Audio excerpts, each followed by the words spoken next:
अहिल्यानगरमधील drugs प्रकरणी police दलातील स्थानिक गुन्हे शाखेचे कर्मचारी श्याम सुंदर गुजरला अटक झाल्यामुळे एकच खळबळ उडाली आहे। आरोपी कुणाचा कार्यकर्ता आहे याबाबत खुलासा करण्याचं आवाहन सुजय विखेंनी केलं होतं। सुजय विखेंच्या आवाहनानंतर निलेश लंकेंचा आरोपी सोबतचा फोटो व्हायरल झाला आहे आणि यावरती अहिल्यानगर जिल्हा ड्रग्ज हब बनतो की काय अशी भीती राधाकृष्ण विखेंनी उपस्थित केली। काहींचे सत्कार करतानाचे फोटो व्हायरल झालेले आहेत। या प्रकरणी पोलिसांना कारवाई करण्याचे आदेश राधाकृष्ण विखेंनी दिले। ड्रग्स हे समाजाला लागलेली कीड आहे। जो कोणी याला पाठबळ देत असेल, जनता सगळ्या आता गोष्टी हळूहळू खुल्या होतील।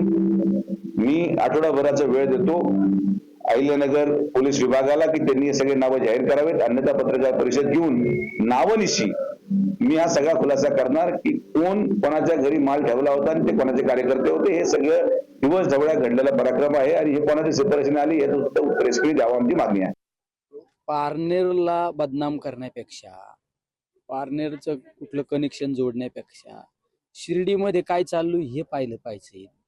तुमचं तर इतकं म्हणजे केविलवाने स्टेटमेंट होतं एक दिवस की शिर्डीतलं बाबांनी चालू केलेलं अन्नछत्र, त्या अन्नछत्रामुळे गुन्हेगारी वाढती, हे स्टेटमेंट तुमच्या तोंडून येतं।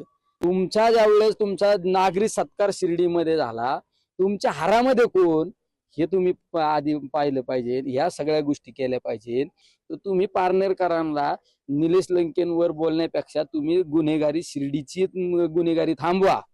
ड्रग्स बद्दल सुद्धा तो जो परवा नगरचं मोठं गंभीर प्रकरण जे उघडकीस झालं, तो एलसीबीचा हवालदार पारनेरच होता अगोदर। तिथं ज्या गोडाऊनमध्ये ड्रग्स सापडलेत तिथल्या त्या ड्रग्सच्या मालकाचेच फोटो लोकांवर दिसतात मला सत्कार करताना।